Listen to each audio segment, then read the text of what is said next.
Dans un retournement de situation surprenant, la Russie a imposé un tarif douanier de 55% sur les produits chinois, ciblant spécifiquement les pièces de mobilier chinois. Cette décision a provoqué des ondes de choc dans la communauté commerciale mondiale, soulevant des questions sur la stabilité de l'alliance Russie-Chine. Pourquoi la Russie, apparemment un allié proche de la Chine, prendrait-elle une mesure aussi drastique? Et pourquoi maintenant? Dans cette vidéo, nous allons explorer les motivations derrière cette décision, ses impacts économiques immédiats et les conséquences plus larges qu'elle pourrait avoir sur les relations internationales. À la fin, vous comprendrez mieux comment ces manœuvres géopolitiques affectent la scène mondiale et notre vie quotidienne. Comme le dit le proverbe, en géopolitique, il n'y a pas d'amis ou d'ennemis permanents, seulement des intérêts permanents. Cette situation entre Moscou et Pékin en est la preuve. Explorons d'abord les détails du tarif avant de discuter des répercussions potentielles pour la Russie. Pour commencer, qu'est-ce que ce tarif de 55% exactement? Un tarif est essentiellement une taxe imposée par un gouvernement sur les biens importés. Dans ce cas, la Russie a décidé d'imposer un tarif de 55% sur les pièces de mobilier chinois, en reclassant les pièces de rail coulissants utilisées dans les meubles chinois. Ces pièces sont maintenant classées avec les pièces de mobilier avec roulement qui attirent un tarif de 55,65%. Cette reclassification rend l'importation de ces pièces en provenance de Chine beaucoup plus coûteuse. Ce qui a attiré l'attention du monde, c'est que ce tarif n'est pas appliqué universellement, mais cible spécifiquement les produits chinois. Des pièces de mobilier similaires provenant de pays européens font face à des tarifs de pas plus de 10%, tandis que les exportateurs chinois doivent payer près de 6 fois ce montant. Cette disparité a soulevé des préoccupations sur l'équité et l'impact du nouveau tarif sur les importations chinoises, révélant des fissures dans la relation apparemment solide entre la Russie et la Chine. La première question à poser est pourquoi la Russie impose ces tarifs en premier lieu. En général, les tarifs sont utilisés pour protéger les industries nationales en rendant les biens importés plus chers et moins compétitifs par rapport aux produits locaux. Dans le cas de la Russie, le gouvernement affirme que le tarif élevé vise à protéger son industrie du meuble en rendant les pièces chinoises plus coûteuses. L'idée est que les fabricants russes auront une meilleure chance de concurrencer, revitalisant ainsi l'industrie locale et renforçant l'économie. Mais pourquoi mettre en œuvre cela maintenant? Le timing est crucial. La Russie et la Chine ont maintenu une relation économique relativement étroite, donc ce mouvement pourrait sembler inattendu. Cependant, il y a plusieurs raisons sous-jacentes à cette décision. Premièrement, la Russie est sous une pression économique significative. Comme de nombreux pays, elle cherche à renforcer ses industries nationales, surtout compte tenu de ses défis économiques, y compris les sanctions et une économie mondiale fluctuante. En janvier 2024, la Russie fait face à plus de 16 000 sanctions de divers pays et organisations dans le monde. Ces sanctions, ciblant des individus, des entreprises, des institutions, des navires et des avions, ont réduit de 5% la croissance économique de la Russie au cours des 2 dernières années, selon le Trésor américain. Par conséquent, la Russie cherche un soulagement économique en imposant des tarifs élevés sur les importations chinoises, espérant inciter la production nationale, créer des emplois et stimuler la croissance économique. Ce n'est pas la première restriction que la Russie a imposée cette année. En mai 2024, les responsables russes ont commencé à envisager des mesures pour protéger leur industrie automobile nationale, préoccupée par l'impact de l'augmentation des importations de voitures chinoises sur les fabricants locaux. En octobre 2024, la Russie a annoncé une augmentation de la redevance d'utilisation pour les voitures importées, qui fonctionne de manière similaire à un tarif. Cette redevance, un type de taxe environnementale, rend les importations de voitures chinoises plus chères, encourageant les consommateurs à acheter des véhicules fabriqués localement à la place. La logique derrière ces mouvements est cohérente. Protéger les industries nationales, stimuler la production locale et sauvegarder les emplois. Les frais plus élevés ciblent spécifiquement les voitures chinoises, les rendant moins compétitives sur le marché russe. Les experts expliquent que les constructeurs automobiles chinois ont rapidement augmenté leur part de marché en Russie en offrant une large gamme de véhicules abordables et attrayants. En imposant des tarifs plus élevés, la Russie vise à égaliser les chances pour ses propres fabricants qui ont du mal à concurrencer les prix plus bas des importations chinoises. La réponse de la Chine à ces mesures a été relativement discrète, mais la situation s'intensifie. L'élément géopolitique stratégique en jeu ne peut être ignoré. Les politiques commerciales sont souvent utilisées comme outils dans des stratégies géopolitiques plus larges. En imposant ce tarif, la Russie pourrait chercher à négocier de meilleures conditions commerciales avec la Chine ou à affirmer sa souveraineté économique. Plusieurs questions en suspens entre les deux géants économiques nécessitent une résolution, et ce tarif pourrait être une carte que la Russie joue à son avantage. Discutons maintenant de l'impact économique inattendu de ce tarif. Il ne passera pas inaperçu. En commençant par la Russie, ce tarif élevé aura des effets positifs et négatifs sur l'économie. Du côté positif, il pourrait donner un coup de pouce significatif à l'industrie du meuble russe. En rendant les pièces chinoises importées plus chères, les fabricants locaux gagnent un avantage concurrentiel, ce qui pourrait conduire à une augmentation de la production, des ventes plus élevées et plus d'emplois dans l'industrie. Cela pourrait stimuler la croissance économique et réduire le chômage dans le secteur, ce qui est crucial compte tenu des défis auxquels l'industrie du meuble russe est confrontée. Cependant, il y a des inconvénients potentiels. Une préoccupation majeure est la possibilité de mesures de rétorsion de la part de la Chine. Les guerres commerciales s'intensifient souvent, les pays imposant des tarifs sur les biens de l'autre de manière réciproque. Si la Chine décide d'imposer ses propres tarifs sur les produits russes, cela pourrait nuire à d'autres secteurs de l'économie russe qui dépendent des exportations vers la Chine. Cela serait particulièrement préjudiciable compte tenu de la résilience actuelle de la Chine. De plus, des tarifs plus élevés peuvent entraîner une augmentation des coûts de production pour les fabricants russes qui dépendent des pièces chinoises importées. Cela pourrait entraîner des prix plus élevés pour les consommateurs et des marges bénéficiaires plus faibles pour les entreprises. Certains dirigeants de l'industrie russe sont mécontents de cette décision. Alex Shestakov, propriétaire de la première usine de meubles, a déclaré que l'imposition du tarif risque de fermer des dizaines d'usines et de provoquer des milliers de pertes d'emplois dans les mois à venir. C'est un équilibre délicat, et l'impact à long terme dépendra de la manière dont les deux pays navigueront dans cette situation complexe. En ce qui concerne la Chine, l'impact de ce tarif est tout aussi significatif. Les exportateurs chinois qui dépendent fortement du marché russe ressentiront probablement la pression. Le coût accru de leurs produits en raison du tarif pourrait entraîner une baisse des ventes, affectant leurs revenus et leur rentabilité. L'industrie du meuble en Chine est importante, avec de nombreuses entreprises construites autour de l'exportation vers les marchés mondiaux, y compris la Russie. En 2024, le chiffre d'affaires du marché du meuble en Chine s'élève à 90,41 milliards de dollars, avec des projections de croissance de 7 à 68% entre maintenant et 2029. Le tarif de 55% imposé par la Russie représente une barrière considérable rendant difficile pour ces entreprises de concurrencer.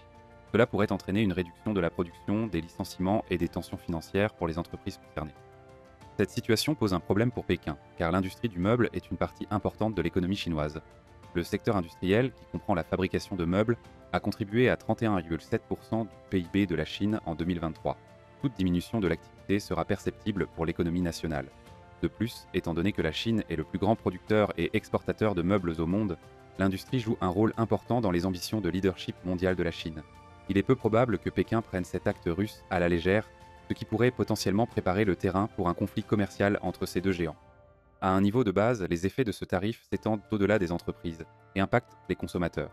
Les consommateurs russes, en particulier, sont susceptibles de ressentir l'impact dans leur portefeuille. Avec le coût des pièces de mobilier chinois augmentant en raison des tarifs, les prix des produits de mobilier finis devraient augmenter. Cela signifie que les consommateurs en Russie pourraient devoir payer plus pour leur mobilier, affectant les budgets des ménages et les dépenses globales. Des prix de mobilier plus élevés pourraient entraîner une réduction des dépenses des consommateurs dans d'autres domaines, impactant potentiellement l'économie au sens large. De plus, la disponibilité réduite de meubles importés abordables pourrait limiter les choix des consommateurs, les obligeant à se contenter de produits de moindre qualité ou à payer une prime pour des articles de meilleure qualité. Cet effet d'entraînement souligne l'interconnexion du commerce mondial et son impact direct sur la vie quotidienne. Les dirigeants et associations de l'industrie du meuble en Russie et en Chine ont exprimé leurs opinions sur ce tarif et leurs réactions sont mitigées. En Russie, certains fabricants locaux accueillent favorablement la mesure, la voyant comme une opportunité de renforcer le marché local et de réduire la dépendance aux importations. Ils croient que ce tarif leur donnera l'avantage concurrentiel dont ils ont besoin pour prospérer. Cependant, d'autres experts de l'industrie et associations professionnelles ont exprimé des préoccupations quant aux effets potentiels à long terme. Ils s'inquiètent de l'augmentation des coûts de production et des mesures de rétorsion potentielles de la part de la Chine, qui pourraient créer plus de défis pour l'industrie. De plus, certaines entreprises qui dépendent des pièces chinoises importées pour leur processus de production pourraient rencontrer des difficultés à trouver des alternatives abordables. En Chine, la réaction a été largement négative, comme prévu. Les exportateurs et les dirigeants de l'industrie voient là-bas le tarif comme un obstacle important à leurs opérations commerciales. Beaucoup ont appelé le gouvernement à agir pour protéger leurs intérêts et négocier avec la Russie pour réduire ou éliminer le tarif. De nombreuses entreprises chinoises sont mécontentes et considèrent les actions de la Russie comme une trahison. Le paysage géopolitique joue un rôle crucial dans la compréhension des implications plus larges de ce tarif. Le monde est témoin de changements d'alliances et de tensions croissantes. Un facteur majeur est la guerre commerciale en cours entre les États-Unis et la Chine. Ces deux géants économiques ont imposé des tarifs et des barrières commerciales l'un à l'autre, perturbant les chaînes d'approvisionnement mondiales et affectant les entreprises du monde entier. Cette guerre commerciale entre les États-Unis et la Chine a eu des effets d'entraînement, incitant d'autres pays à reconsidérer leur politique commerciale et leurs alliances. Il est possible que, dans le but d'améliorer les relations avec la nouvelle administration Trump, la Russie ait imposé ce tarif pour montrer qu'elle peut être un ami de l'Occident, quelque chose dont Poutine a désespérément besoin. On estime qu'entre les sanctions et la guerre, la Russie perd 1 milliard de dollars par jour. Avec un nouveau président entrant en fonction, la Russie pourrait chercher à adoucir ses relations pour trouver une issue respectable, même si cela signifie marcher un peu sur les pieds de la Chine. En jouant la carte de l'amitié avec les États-Unis, Poutine pourrait chercher à diversifier son économie et à réduire sa dépendance à un seul partenaire commercial, car cela le met également en difficulté. Alors que les exportateurs chinois se débattent avec les effets du tarif, trouver des marchés alternatifs devient une stratégie cruciale. Diversifier leur base de marché loin de la Russie peut aider à atténuer l'impact du tarif et assurer la continuité des affaires. Une voie potentielle est d'explorer des opportunités en Asie du Sud-Est, où des pays comme le Vietnam, l'Indonésie, les Philippines et la Thaïlande ont des économies en croissance et une demande croissante pour divers produits, y compris les meubles. En établissant des relations commerciales avec ces pays, les exportateurs chinois peuvent compenser la perte sur le marché russe et exploiter de nouvelles sources de revenus. Une autre possibilité est de s'étendre sur les marchés africains. De nombreux pays africains connaissent une croissance économique et une urbanisation, entraînant une demande accrue de biens de consommation, y compris les meubles. En ciblant ces marchés, les exportateurs chinois peuvent diversifier leur clientèle et réduire leur dépendance à un seul marché. De plus, renforcer les relations commerciales avec d'autres grandes économies, comme l'Union européenne ou l'Inde, pourrait offrir de nouvelles opportunités aux entreprises chinoises. La Chine a plusieurs stratégies économiques en place pour étendre son influence et créer de nouveaux marchés pour ses produits. L'une des plus ambitieuses est l'initiative de la ceinture et de la route, BRI, lancée en 2013 par le président Xi Jinping. La BRI vise à développer des routes commerciales et des projets d'infrastructure à travers l'Asie, l'Europe et l'Afrique. En investissant dans l'infrastructure et en favorisant les liens commerciaux, la Chine espère créer de nouvelles opportunités économiques et renforcer son influence mondiale.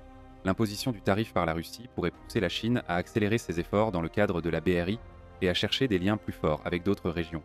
Cela pourrait impliquer d'investir davantage dans des projets d'infrastructure en Afrique et en Amérique latine, où la demande pour les produits chinois pourrait croître.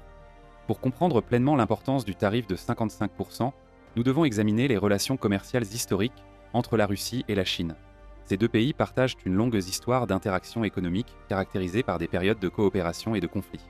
Au début du XXe siècle, le commerce entre la Russie et la Chine était limité, principalement en raison de différences politiques et idéologiques. Cependant, à mesure que les deux pays ont subi des changements politiques significatifs, leurs relations commerciales ont commencé à évoluer.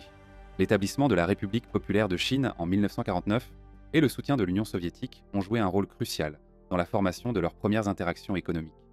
Pendant la période de la guerre froide, la Russie, alors l'Union soviétique, et la Chine ont eu une relation complexe marquée à la fois par la coopération et la rivalité.